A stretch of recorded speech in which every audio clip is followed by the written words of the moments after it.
welcome to the second episode of the Select Characters podcast, a podcast made in association with the True Gaming subreddit over at reddit.com. Come join us. We have a lot of discussions about games, what games are, who games are. You know what I mean. I said this last week. It's about games on a more academic level. I'm your host, Chris, and I'm joined, as always, by my two co-hosts, Enrique and Samuel. Hi, guys. How's it going? Hey. I've got a headache, to be honest. Yeah, we've all been there. I have felt better, but the past week has been good to us because I was really surprised and very happy when I saw the response that people were having to the first podcast, and it makes me look forward to the future bit, really. Yeah, it was amazing, right? Everybody was so positive. It was really, really great. Yeah, it was really good. Like one guy, he actually sent us a message and he told us like, I made your own Select Characters subreddit and I made you a moderator. I'm like, oh, dude, that's awesome. It's good. I mean, it lets us know that we're doing a good thing so far. Yeah, exactly. Yeah, thank you to everybody in listener land. Yeah, exactly. We've got a great show for you today. We're going to be talking about gaming peripherals, whether or not developers should have a say in who gets access to their games, and when serializing a franchise becomes milking an IP. All of that and maybe more is coming your way right about now. So, as always, we're going to start off with asking each other and myself what we've been playing this week. And I've been playing GTA 5 again, like between doing the stuff for the podcast. I've been playing GTA Online, and the cracks are beginning to show, if I were to be completely honest. The GTA Online portion is flawed at best. Ooh, is it something with the servers or just the community? It's the servers more like. It takes a while to load into GTA Online, and then it takes a while to load into a session that has your friends in it, and then it takes another while to load into a mission or a deathmatch. It's basically just 80% loading screens and 20% actually doing stuff. And that gets a bit annoying after an hour or so. Ooh, that kills any kind of gameplay fun you could have. You don't have a party system as well, which is weird. So every time that you got your friends together and you've done a mission, you get booted out of the session. Then you have to hope to God above that you're still in the same session. That's a bit weird. Plus, there has been a major ban wave yesterday, and people who used FOV mods got banned as well. Oh, bummer. Which is a bit weird. Yeah, it's not really cheating, is it? I mean, it's Rockstar's responsibility to provide decent graphics options, and that includes a FOV slider, which they didn't do. So some modder did make an FOV thing, and now people are getting banned for it. They're probably just looking for any change to the original files at all. Yes, that's exactly what's happening.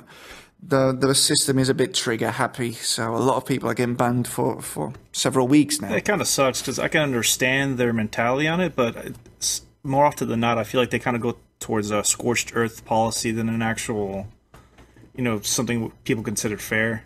Yeah, exactly. And it's quite detrimental to the whole experience. And I hope they find a solution to that, because it is a real problem. As soon as your system harms legitimate players or people who are just putting in FOV sliders and stuff like that, instead of just banning cheaters, that is a very real problem. That's what I've been playing. It's still good. I still like GTA 5, but I'm starting to think that I like the single player better than the multiplayer, because the multiplayer is just really, really flawed. But yeah, who wants to go next? Yeah, I'll take it. Here. Right. This week I have been playing Bad Rats. Yeah. How did you ever come across that kind of gem? You got it for my birthday. Thank you, Enrique. And I am one achievement short of an S rank on Bad Rats. Oh, man. Yeah, I thought it was going to be, in my head, that it was going to be this really funny joke riposte, like you got it for me, but then I was going to get all the achievements and it was going to come back extra, sort of flip the joke around, but now I'm just acutely aware of the void where my heart should be. Oh, God. You found a great substitute for life? Yeah, it's not. I know that I am mortal now, and that at some point I have to shuffle off this mortal coil, and how I spend my time is very important. Oh, God. You might be the only person ever who really likes Bad Rats. Oh, I don't like it.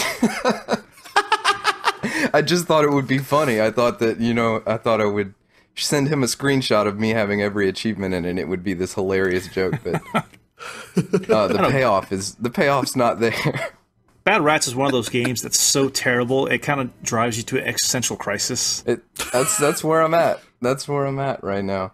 But in addition to that, I played a little Chroma Squad, which came out this week, and it's like it's a tactical RPG with some light management elements where you play basically the Power Rangers. Oh, right. And you run your studio and buy upgrades and cameras and all this other stuff, and then the battles are sort of Final Fantasy Tactics-ish. Ooh. Yeah, it's and it doesn't sound too bad. Yeah, it's cool. You can do the the morphin time thing, so all your regular people turn into the Power Rangers, and then you can call down your Zords and all that stuff. Love me some Tactics games. Oh, wow. Yeah, and it's got you know how the Tactics games had that judges system in them, where there were like certain qualifications to the battles, like things you had to do. Yeah, they have that, but it's for audience stuff. Like, this is what the director wants you to do to please the most audience people. Okay. So you're trying to complete these mini goals inside of winning the overall battle, and it seems like a lot of fun. I haven't really got deep into it, but I think it's got a lot of potential. Oh, is it on PC or? PC is where I played it. I'm not sure where else it is, but I picked it up off Steam. I think it came out Thursday afternoon. This is really cool, and it says at the title like Chroma Squad, and then right underneath it, like based on Saban's Power Rangers, which is strange. I'd like to know what the story is for that. And why they had to put that there, sort of a sign-off thing, but without buying the actual license. But it's really cool. Everybody's really customizable, and you can change all their taglines for the things that they say when they morph and when they upgrade and all that stuff. And then it's also got the little simulation aspect where you run your studio. I like it a lot. I think it's going to be good. Sentai? Doesn't sound too bad. Sentai Tactical RPG. It sounds interesting. I'm enthusiastic. I haven't got the actual giant robot stuff yet, so I'm excited to see what happens with that. Well, report back to us next week. Yeah, I think so. All right, Enrique. I actually backtracked and started playing Starbound again, which they've actually added a lot more updates on it, which makes the game a lot more fluid, which I'm actually having a lot of fun with. For people who haven't played it, Starbound is along the veins of Terraria, which is it's a side-scroller sandbox style game where you mine for resources, you can make crafting tables and things like that, but it's set in space. And it's funny because it reminded me of the issue we were discussing last time where Sam was saying how he hates these open sandbox games because there's no objective. You're kind of just thrown on a world and you gotta do whatever. They kind of get boring. That's true. I still feel that way. And that was actually one of the issues that I had with Starbound, where there was no real objective at first. There's little things you could do, like you can build a communicator, you can mine for resources, but there was no purpose to anything. And with the most recent updates, they've actually added kind of like there's an overarching story to the game. There's a really nice tutorial that kind of gets you like mini missions and checkpoints, so you're always guided on knowing what to do. So it's actually pretty fun. All right, sounds like something Samuel can play now. Yeah, I think It's so. got a story and missions. What's the thing? There's a threat to the universe you have to eventually bring down, or? No, it's there's little class. There's a character you pick. There's different races, and they all have like a little mini story. I think I'm playing as a glitch, which is they're kind of like robot AIs. And for whatever reason, it says you're one of the few that managed to gain sentience, and you escape your planet. And you start off on your ship's derelict, and you need to repair the thrusters. So you need to beam down to this nearby planet and mine for resources, and eventually collect core fragments to rebuild the thrusters. And then you can travel to another part of the galaxy, and then it'll open up like that. So it's actually pretty cool. That's all I need. Just that tiny little bit, and now all of a sudden it changes everything. Sounds cool. and it eases you. It's like, imagine like playing Minecraft, but I guess there's like little story elements for every thing. Like, oh hey, day one, you're on this strange alien planet. You need to fight for survival. So you should start by making a tool bench so you can start making some weapons. So it's really simple. But it's fun, and I like the whole sci-fi atmosphere of it. So, Maybe I should check that out. I had difficulties getting into Terraria, to be honest. Do you think that I should give Starbound a go if I didn't like Terraria? What didn't you like about Terraria? I don't know. I just couldn't get into the whole 2D side-scrolling, exploring stuff. I guess I don't know. It's been quite some time since I last played Terraria. I should have to boot it up and check what I didn't like, because I'm not entirely sure now. Yeah, because it's very similar to Terraria in that sense. They're both 2D side scrollers. They both have like that whole Minecraft-ish type mining and resource management stuff like that. So they're very similar. The only difference is with Starbound, it's more based in space, and it has like the sci-fi story attached to it. So if it's just the gameplay elements that you don't like about Terraria, you definitely might not like Starbound. Well, maybe I'll give it a go because I tend to like stuff that has space in it. It is fun though, and the game makes it really easy to host your own server. So multiplayer games are actually really fun. All right then. Hey, maybe we could play. So, so anything else? That's it. It's been a crazy week for me. I just barely got those things in. All right. Yeah, same here. I came down with a bit of food poisoning, so that's about as much as I've been able to do when I'm out of bed. All right then. Now that we've got that out of the way, we can move on to the first topic. So I want to talk about peripheral technology in video games. And this is mostly because I saw that keynote conference that, I don't know if it was a keynote, but the word escapes me. But it was this conference thing where Microsoft sort of presented the HoloLens technology. And the demo was really, really cool. And it got me thinking about, well, how can it be applied to gaming specifically? You've all seen this, right? Yep. It looks neat. It's got potential, but it also seems like it could. I don't know. I'm really on the fence. It feels like it's balanced on a razor's edge. Yeah, it needs to be really good in order for it to be adopted by a wide audience, and it usually doesn't happen with version 1.0 because usually version 1.0 is not that great. 2.0 is usually better. But I thought that it was really cool the way that they integrated it into that pretend living room and stuff, and that your media will always travel with you wherever you go inside the house, which I thought was really cool. The only thing that I didn't really like was how big the thing was, because it is huge, and you look a bit like a pillock when you're walking around with that on your head. I believe it. Yeah, that's true. I think I read somewhere when they first demoed it that they had sort of like a Minecraft or a Lego thing where you could actually move and manipulate the blocks and build them, and they showed up in real life through your classes. Yeah, and that got me really excited when I first read that article. It was about a year ago, I think, and it was really cool. My mind started spinning because this could have so many cool applications, like what's it called, AR, I think. Augmented reality, yeah. The whole AR thing, you've got AR games like, what's that game that Google runs on your phone? You have to walk around your city. And Ingress. Ingress, that's the one. So AR has been done, and it has been done pretty well because Ingress has done pretty well. But this could really enhance that whole experience, I think. Yeah, it's sort of the interesting distinction is what AR offers that wouldn't be better with VR. And how overlaying a digital thing over the real world makes it better for playing games and stuff. There's a thing that they're bringing to Boston now called Bodeborg.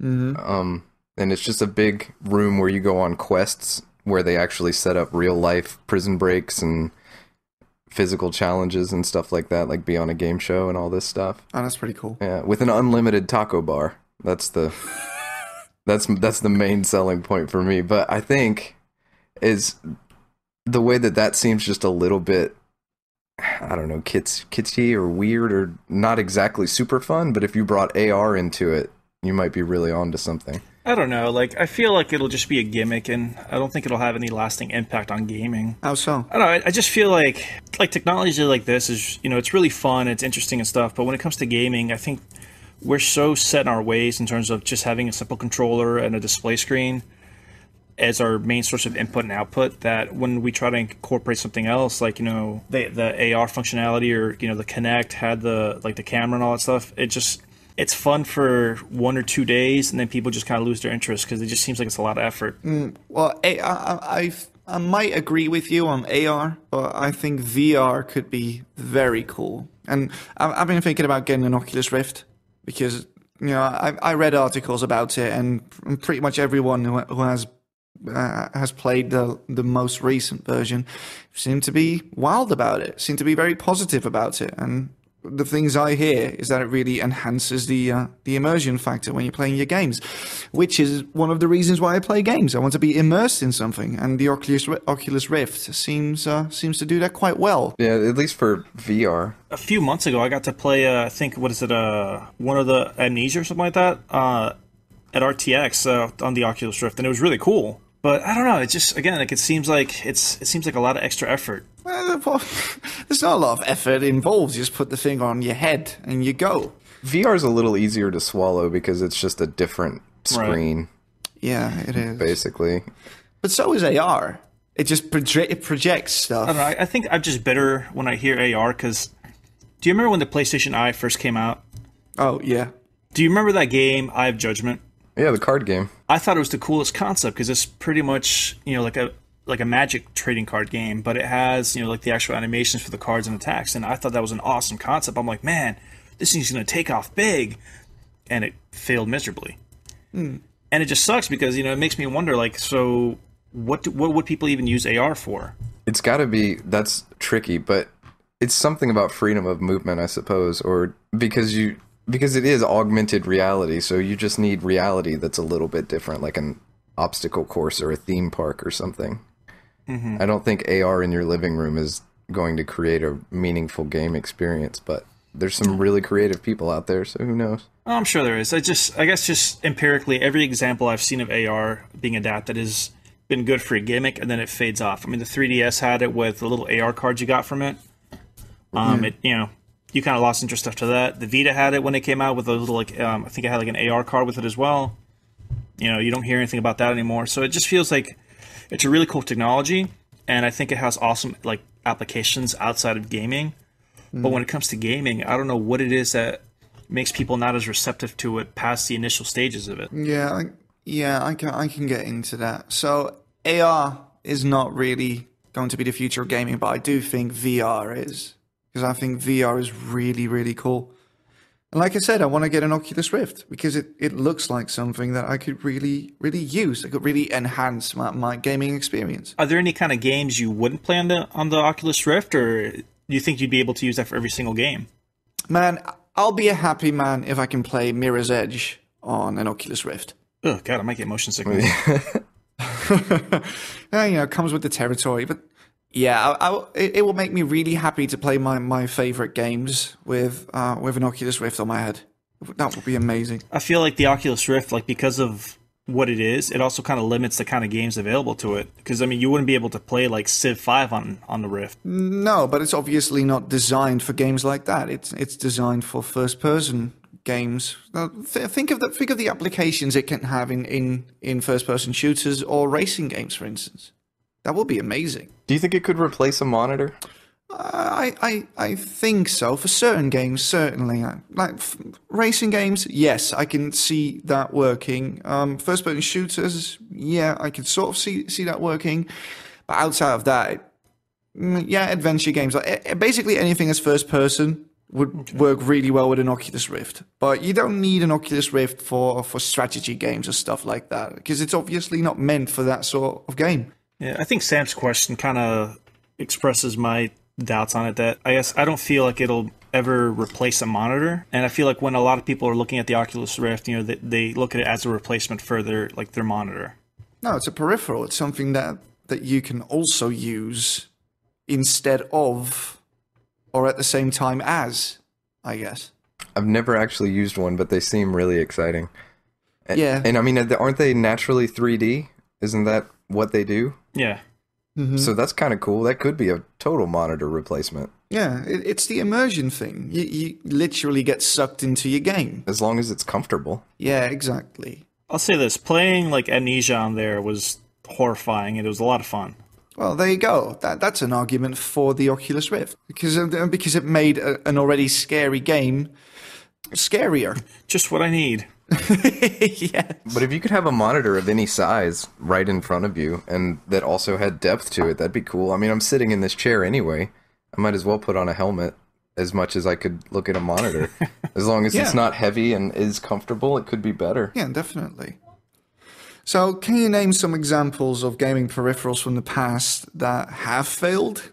Well, yeah, obviously. Well, like I said, like the Kinect. Well, not necessarily failed, but the Kinect, the PlayStation Eye. Well, the Kinect has sort of failed because they're still not selling like single Kinect units for people to buy for the people who already have an Xbox One without a Kinect. So you're shit out of luck if you bought an Xbox One without a Kinect and you want a Kinect.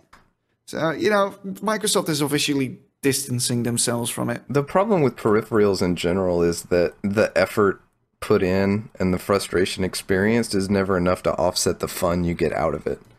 I think that was the problem with the Kinect, is that it just didn't work in a way that was smooth and natural. Yeah, it was horribly imprecise. At least the one on the Xbox 360 was. Well, no, because if you ever look at the videos of people hacking it, they did some amazing things with the Kinect for 360. I think it's just when they try to implement it for gaming, specifically with the Kinect and the games they had on it on 360, it was just really, really lackluster. So if even when it is working perfectly, it's still just medium fun, but it's difficult to get it working perfectly, then it's never going to pan out exactly right, which is a bummer. Here's one that you may have never heard of, but that was a Wii bowling ball, a bowling ball controller. Wait, what? You put the remote into it? No, it wasn't. It's like an actual bowling ball? It was shaped like a bowling ball, and I would think that it was meant to play bowling games with on the Wii, but it was shaped like a bowling ball. It was a controller shaped like a bowling ball. Did it have, like, button inputs and everything? Yes. I'd buy one of those. I need to find this. How much did it weigh? Because I'm a 15-pound guy. I don't know. Gotta get I just saw a picture of it earlier today, and that was hilarious. All right, so let's back up. It's an actual controller, just happens to be shaped like a bowling ball. Yes. So theoretically, could I use this controller to play another game that's not bowling related? You'd think so, No, yeah. absolutely not. It's So not like ideally, I could be playing like Wind Waker with a bowling ball. Oh, that would be amazing for people walking past your house and just looking inside your windows. You have one guy standing in front of his TV with a bowling ball in his hand. I'm thinking of the history of peripherals. I can't think of any really, really good ones.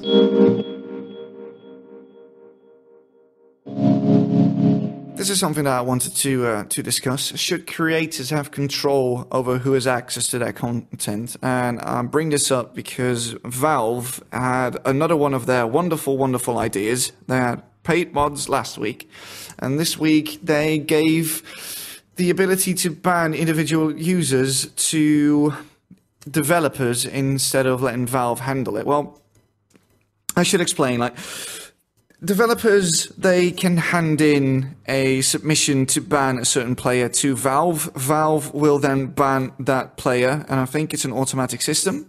If you want to appeal that ban, you can't go to Valve because Valve doesn't handle that stuff. You have to go to the developer, and that is a hornet's nest. That seems like another idea that hasn't really been thought about until they released that. I think it can be good in some instances. Developers can actually maintain their own multiplayer environment. If somebody's being overly toxic, or ruining the experience for other players, they can just ban them. And there's that. But as we have seen in the past, some developers can be really, really petty and just ban people who say stupid things about their games. I don't know. I'm torn about this again, as I was about the whole paid mods thing. Yeah, as a gamer, I think it's completely stupid because, if you pay for a product, you shouldn't be at the beck and whim of, a developer that suddenly feels that you slighted them because you said their game doesn't look good. Yeah.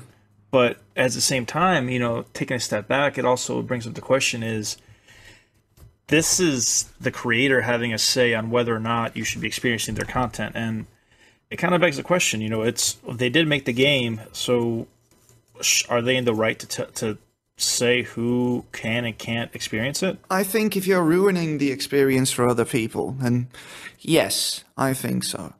But there's a too big a chance of developers just abusing this power. And by golly, some people are already doing that. I read something on PC Gamer. Some guy said that the people behind Evolve banned him permanently because he posted a troll post in the chat about the DLC policies. Now that is worrying.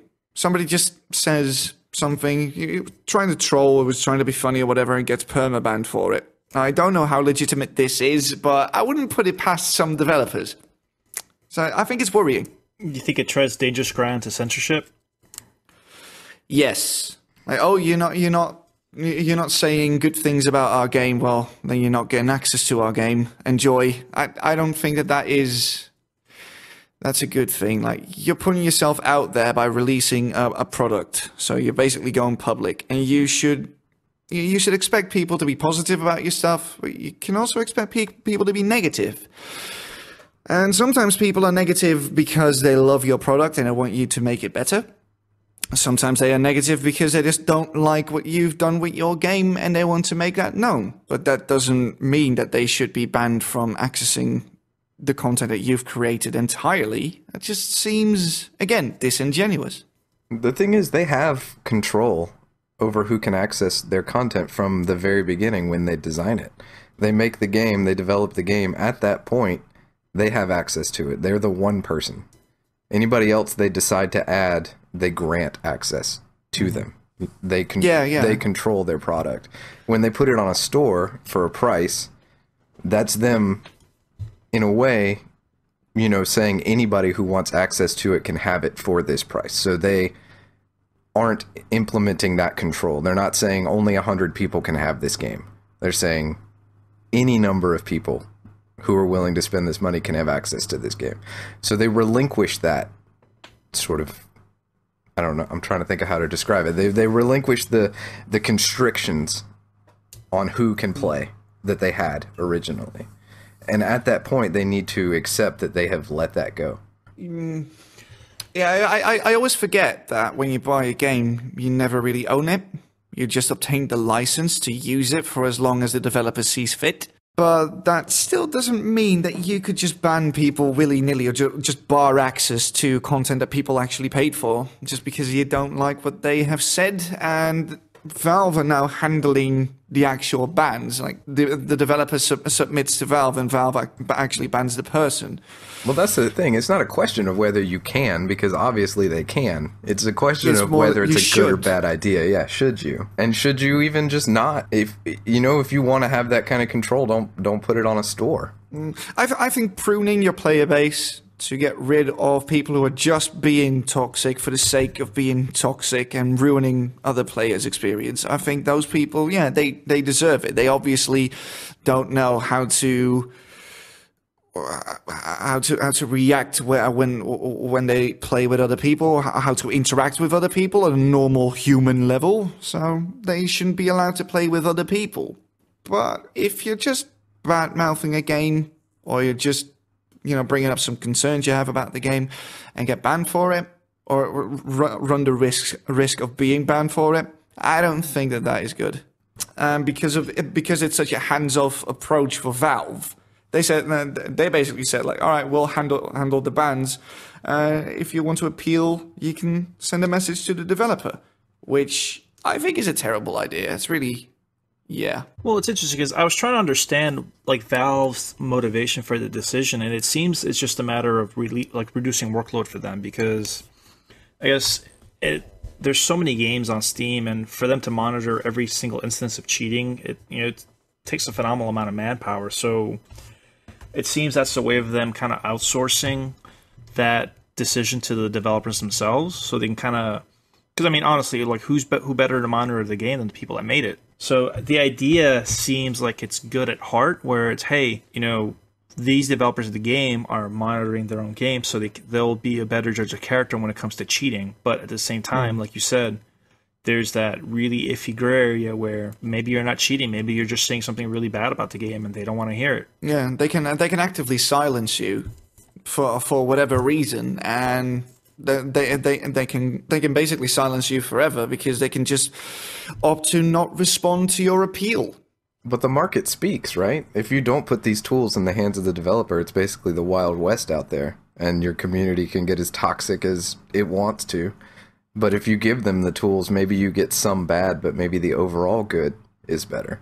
And the games that have the tyrannical developers, nobody's going to buy them. So I think you get more good out of it than you get bad. You think? You think it's a system that kind of will eventually just regulate itself? That's what I think. And I think it's great that developers have more granular tools to be able to kick people out of their systems, because I hate having my online experience being ruined by crappy people. And I think that the doomsday scenario of the, you know, megalomaniac dev who bans everybody from his game is going to be rare enough that a better online environment is going to be worth making that sacrifice. You'd have to sort of hope that the developers' intentions are honest. Yeah, I mean, it's going to happen. For it to work. You know, like, let's just look at it and say, okay, cool, some devs are going to be assholes.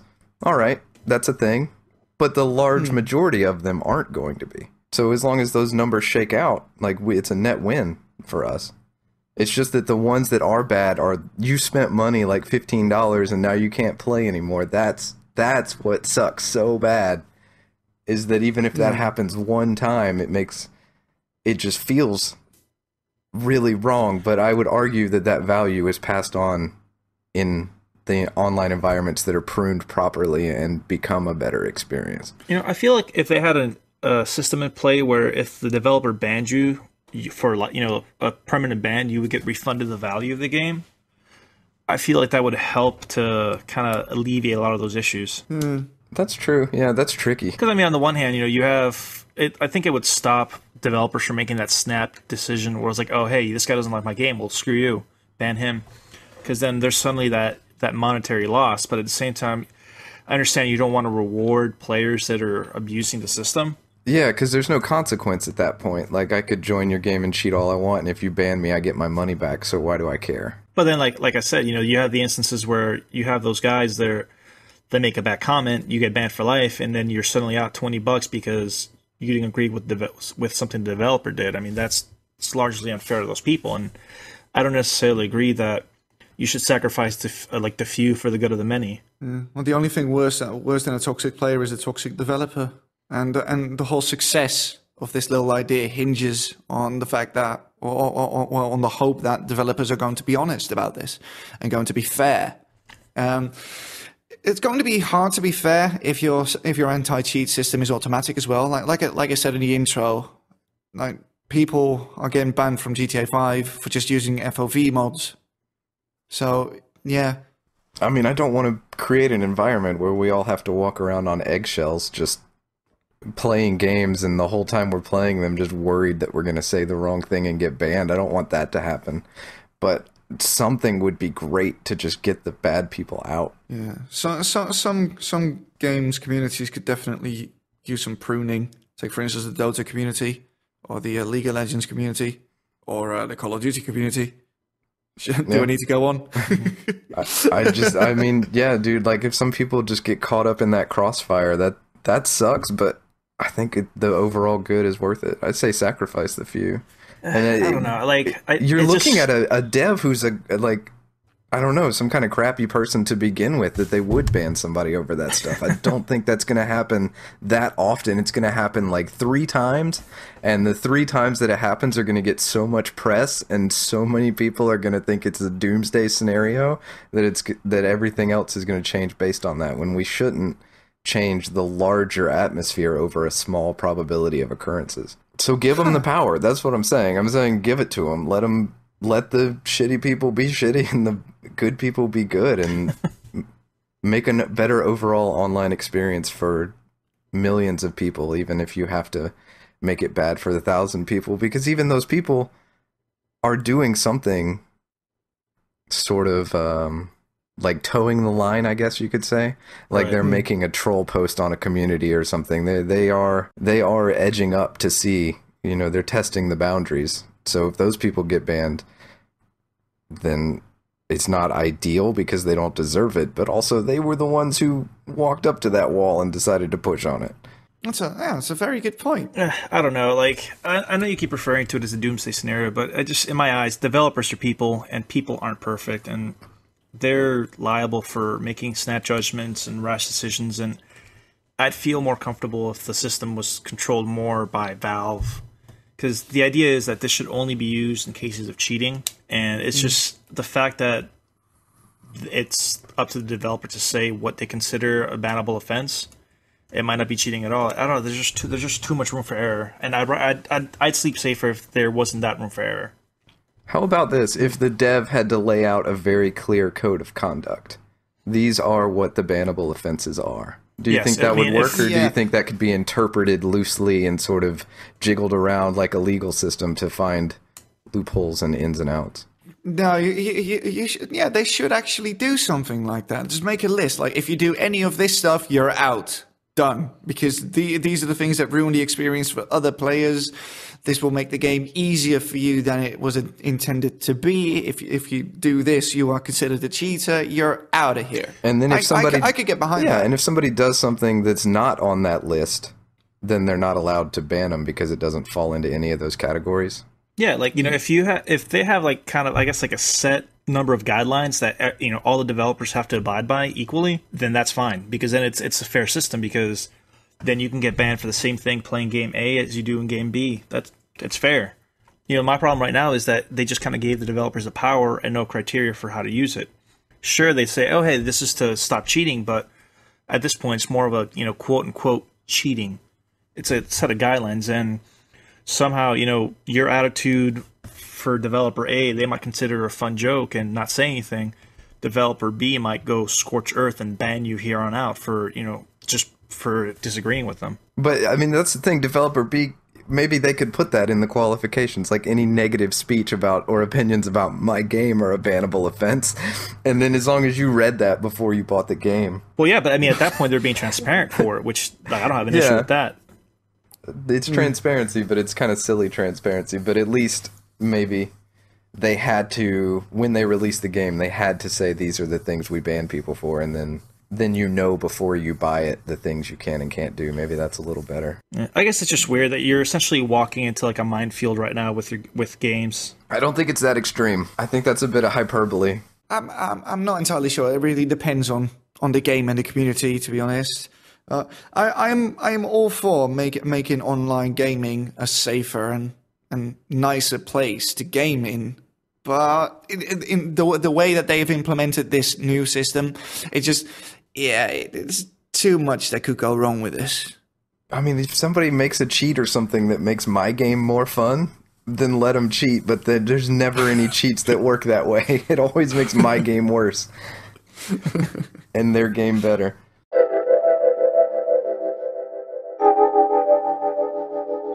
So the next topic I wanted to discuss was the difference between milking a franchise and giving the people what they want.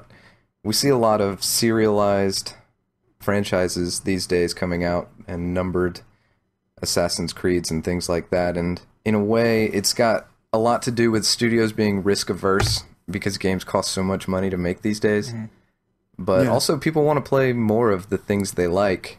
And the question is, where is the line between them just releasing more games for cash and between people actually, wanting more? I think that the line can be drawn when a serialized game does not introduce like new mechanics or isn't really evolving in any way, shape, or form, or is evolving so little that the difference between the two games is negligible. So, for instance, with Madden or with FIFA, it's just a roster change, basically, from year to year. And that, I think, is milking a franchise. Now, Assassin's Creed, I'm not entirely sure if that is milking the franchise, because the difference between Black Flag and Unity is pretty large. Assassin's Creed is more giving people what they want, because they've taken some pretty big, risks with each title, and at least they show that they're trying to innovate and bring in different elements. So that, on the one hand, I think they're at least, the fact that they're innovating kind of lets people know that they're trying to cater to their audience and bring in new items. So it's not really milking the franchise. Yeah, even though people seem to cry foul whenever a new Assassin's Creed gets announced, like, oh, you're milking the franchise. I think that's also like just internet hive mentality, because it's cool to hate on a developer. It's cool to think Ubisoft is evil or EA. It's cool to rag on Assassin's Creed and all that. So I think it's just kind of, I don't take those cry fouls, too seriously. Like when a new Call of Duty comes out, as many people complain about it, saying, "Oh, it's the same thing every year," it still sells phenomenally. Well, Advanced Warfare wasn't. It was different, and it was. I think it actually was critically acclaimed. It was actually kind of fun. I mean, it was a different take on the series, which is kind of cool. Yeah, it was. Well, it was like Titanfall in some respects as well, wasn't it? So obviously they weren't afraid to implement mechanics from other franchises that actually worked. But I don't know. I know that it's serialized and that they're releasing a new Call of Duty game every year, but they do seem to introduce like new stuff in every new iteration. I think you can tell by a sort of an overall tone. Even if they do make changes, you know, it's not exactly the level of changes, because you can just kind of tell when they're phoning it in, because they know they're going to sell, you know, more copies. And I think also you can see when they're milking a franchise, because you get a lot of spin-offs. Battlefield Hardline. You get, yeah, stuff like that, and you get mobile games and, you know, board games even, maybe. Like, I don't think they're milking the BioShock franchise, but there's a BioShock board game now. It's just like, the IP goes all kinds of strange places because they know it has value, and I think at that point, they're sort of milking it.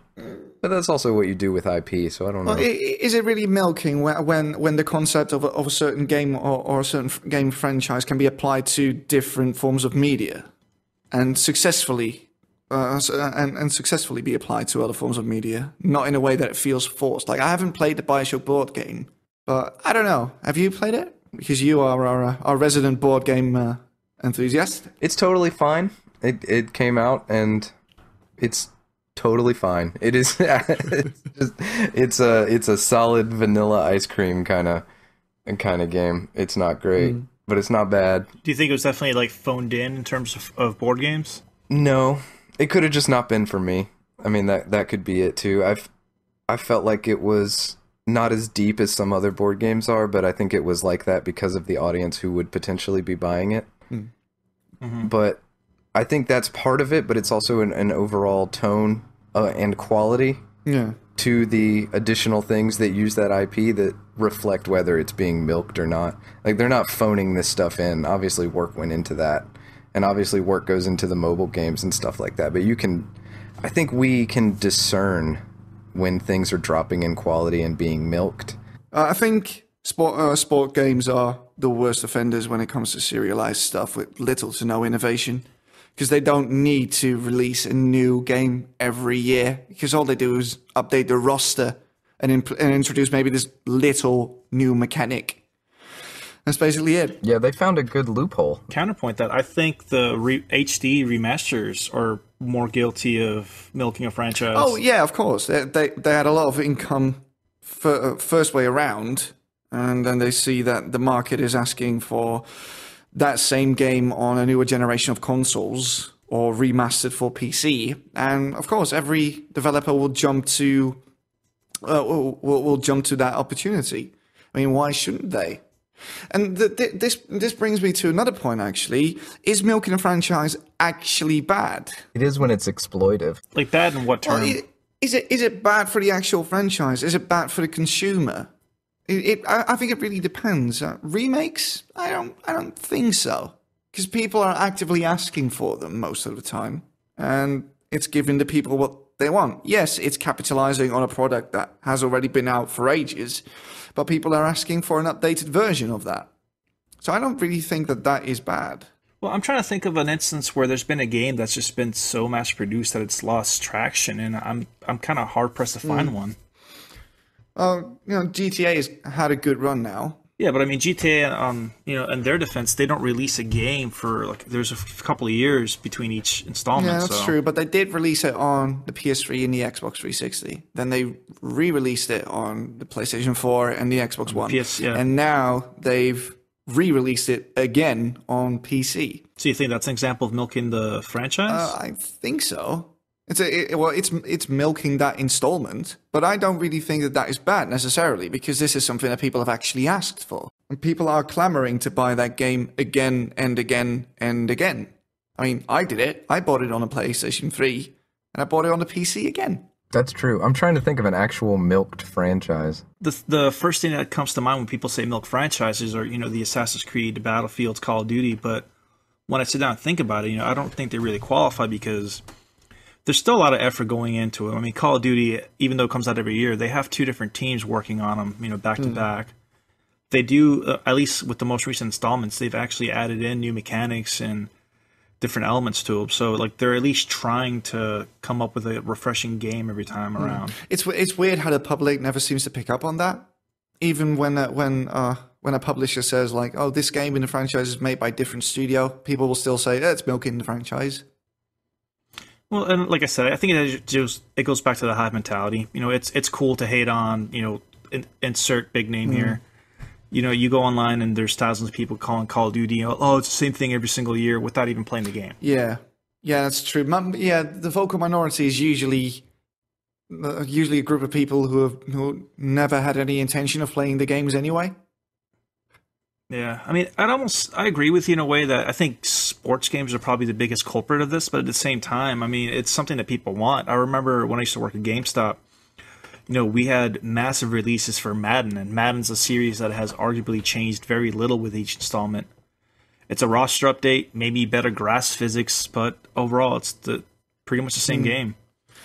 It's weird that people are so against the idea of serialized games while still buying those same games en masse. The people who play them are happy with it. Like they like the release schedule and they like having more of the thing they love. Yeah, I think there might not be any actual milking of franchises because if that was true, then people would stop buying it and you'd see the amount of copies just plummet and you'd see a lack of quality to the degree that even people invested in that series wouldn't buy the next one. Yeah, so it's more about public perception than it is about reality. Yeah. Because I mean, I agree. Like it's very much with public perception. Because when you see a new Call of Duty announcement, everyone kind of rolls their eyes and they're like, "Oh, that big whoop! Here comes another Call of Duty." But there's a guy who's pumping his fists when he sees that. Yes. Like there's somebody who's like stoked about that. But to me and to the people who maybe aren't as invested in the series, we're like, "Oh, they're milking it." No. But there's an audience out there who's served by that stuff, I guess. Yeah. Like even if a publisher or a developer were milking a franchise, well, in the end, does it really matter? Like, I don't know. Like, I really like Assassin's Creed. That might be an unpopular opinion, especially on the internet. I mean, I love Black Flag, so the series has its merits. I loved every new installment better than the one before that, basically. But if worse comes to worse and the quality starts to deteriorate faster than it did with Unity, because that launch was despicable. It was absolutely despicable. But if the quality were to just go away, I would stop playing it, and it won't really tarnish the franchise for me. It's just one game is a bit shit, and all the others I still like. I think what we're all worried about, at least in terms of saying that certain people are milking franchises, is that the current gaming environment, with games being so expensive to develop, and publishers and developers trending towards making sequels and stuff, is we're worried that there's going to be a lack of innovation and that new things aren't coming out. I think that's the upset that we're expressing when we say that somebody's milking a franchise, is because we don't see them bringing out something new, something different and exciting. We see the same things coming up over and over and over again. And so we have a dissatisfaction. And I think maybe that's the label. I think it's definitely like a fear of stagnation, that when you see, like the 18th Call of Duty coming out, it kind of makes you wonder, like, man, like, I wonder what other game they could have done instead. Yeah, I think that's what we're actually upset about. Like, we don't care if they milk Call of Duty. They can make 19 more. But we worry that by making 19 more, that something that might be really awesome isn't coming to the scene, because there's only so many resources that they have to make games with. But then it goes back to like the risk aversion you said that a lot of companies have. It's just, hey, we have a title that we know it sells millions of copies. We know people like it. So are we going to put out a similar title next year that's going to guarantee us a set number of sales, or are we going to take a risk on something brand new? And it's hard. I mean, right now, because how much does a game cost to make? That cost is just going up. It's not going down. Millions. Yeah. And so if they're going to roll the dice on something new versus making something that's a lock. I mean, these are publicly traded companies. Like, they have a profit to make and shareholders to appease. I think that's why you see indie games becoming so prevalent, and you see AAA titles becoming more samey. Yeah. Indie developers can definitely take risks more because they don't really expect a big revenue stream when they release something. It's great when they do, and there are a lot of indie games out there that are definitely worth playing. But they can afford to make bigger risks because they are not huge companies. Sometimes they're even just one-man companies. So yeah, I can definitely get behind that. It's interesting because, I mean, and I know we've been harping Call of Duty, but like there's thousands of other games that, you know, they do the same thing. One of them that just popped to mind was Koei Tecmo and their Dynasty Warriors series. That series is arguably one of the most stagnant games you'll play, but for whatever reason, I mean, I love that series and I still pick them up and play. And even I picked up they actually had they did a team up with Nintendo and they came out with the Hyrule Warriors. Yeah, I played that. It's Dynasty Warriors with Zelda characters, and even though it's technically the same kind of game, it's still a lot of fun. And for them to release a new title, it's, you know, for fans of the series, you know, it's more what they want. Apparently, sometimes a reskin is all that's needed to make a game successful again. It worked for me. Sometimes you just need to add some bells and whistles, you know? Yeah, I wonder if that is going to work for Star Wars Battlefront. Because from what I've heard from people who are at the closed-door gameplay session, it's essentially Battlefield with a Star Wars skin. I mean, I know just from when they first announced it, a couple of my friends that are huge Star Wars fans, like verbatim what they said, this could be Battlefield, but I don't care as long as it's got Star Wars in it. So yeah, the formula in Battlefield is really good. I mean, obviously, people enjoy Battlefield. People buy it every year. And I don't know, I would definitely play it because it's a Star Wars game. I quite like Star Wars. I quite like Battlefield. So maybe the two together will be absolutely fine. Yeah, I don't know. I wouldn't really mind, I guess. But then it begs the question, though, how would you react if, like, 3 years from now, you're playing Star Wars Battlefront, 3, and this becomes like a serialized game series? Me personally, I wouldn't really mind because if I don't enjoy something, I don't play it anymore. And like I said, a bad installment in a series does not invalidate the entire series for me. It just invalidates that one game. So I don't really have a problem with serialized games. I'll play it for as long as I am enjoying myself, and I'll stop playing once I don't enjoy myself anymore. So, the interesting question of the distinction between milking a franchise and giving fans what they want, I think that Enrique's point about whether any franchises have actually been milked makes an interesting distinction. And I think that it shows possibly where the actual dissatisfaction comes from. And it's that it might be stifling innovation in other areas. And if people are happy and people are buying the games, then maybe they can't milk a franchise. Maybe they're just giving the people what they want.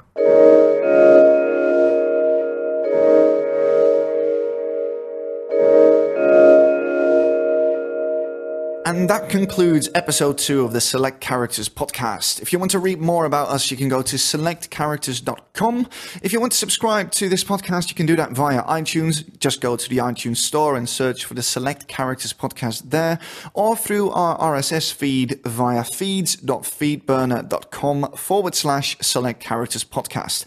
We also have a YouTube channel, but since we can't get our own personalized URL yet, I'll put the link in the description on this episode. One last thing before we go. The floor is open to all of you. If you've thought of a topic you would like us to discuss, or if you want to ask us a question, you can send an email to selectcharacters@gmail.com, or you can hit us up on Twitter by tweeting your questions and ideas to @SelectPodcast. If you want to discuss anything we talked about on this episode, you can visit the True Gaming subreddit on Reddit, where you'll find loads of like-minded individuals that like to analyze, discuss, and otherwise talk about games in all shapes and forms. From all of us here at Select Characters, we would like to thank you for tuning in, and we'll see you again next week. Later. Bye.